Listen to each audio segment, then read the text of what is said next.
should have shaved before this video.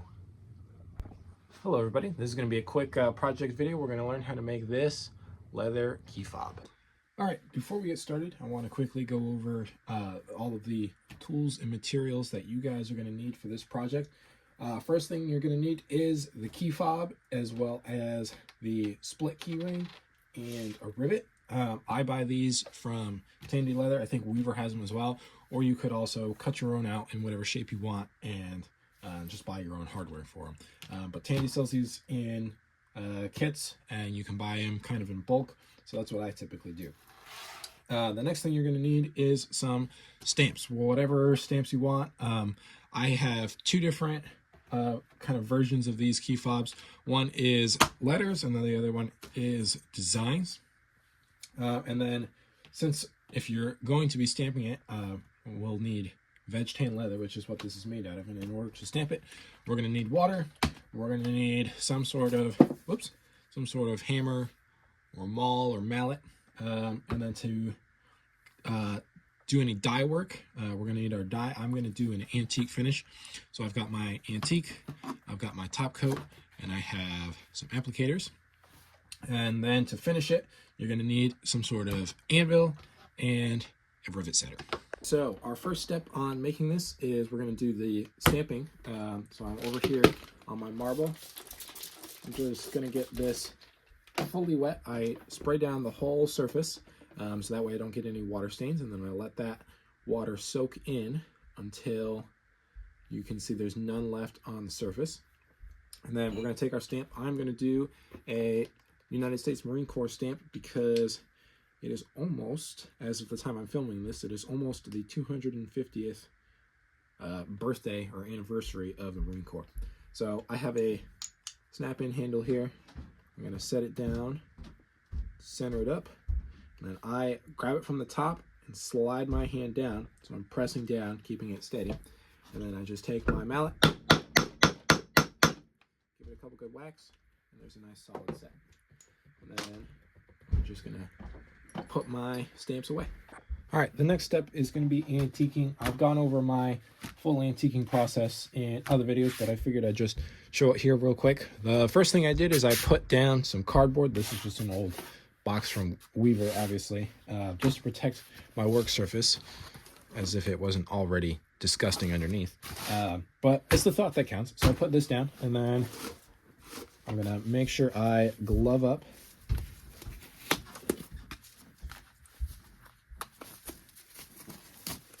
Then I'm going to take my tan coat or whatever finish or top coat you're using, and I'm just going to put some on this sheepskin here, and then I'm just going to cover the whole surface of the key fob, just like that. I'm going to close that back up because these little fibings bottles are notorious for spilling. Next, I'm going to take my antique, and then I use this little knife here. You can use whatever you want, but I just scrape some of it out. I put it on a different piece of sheepskin, just kind of rub it in, and then I go over the stamp especially, but I do go over the whole thing. So I come right in here, I get that antique all the way down in the stamp, make sure it's all standing out nicely, and then just to make sure the whole thing is color corrected, I go over the whole piece just like that. And then I take another piece of sheepskin and I just kind of buff off the excess, and then I'll close this. The last thing I'll do is go over it with the tan coat one more time. And you can see here that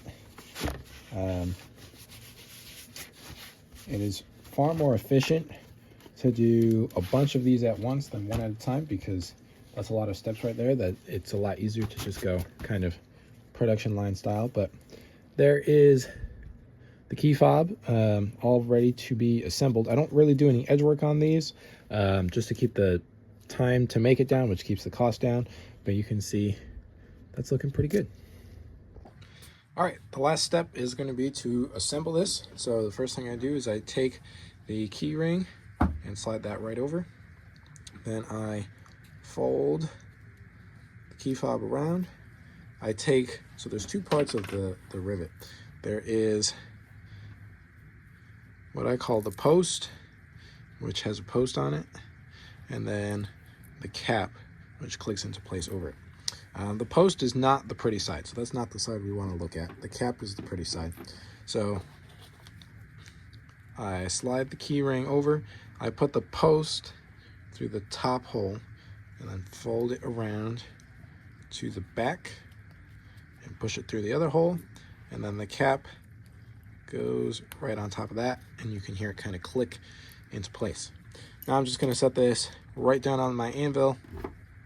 I take my rivet setter, make sure I have the domed side or the concave side facing down on the cap of the rivet, and then we just make sure we're lined up and we set it just like that, and the key fob is complete. All right, guys, so like I said, nice quick video making this key fob. Super easy project. These are great as gifts or just for yourself or for whatever. I make a ton of these. They always sell really well, and now you guys know how to make them too. Thank you, and I'll see you on the next video.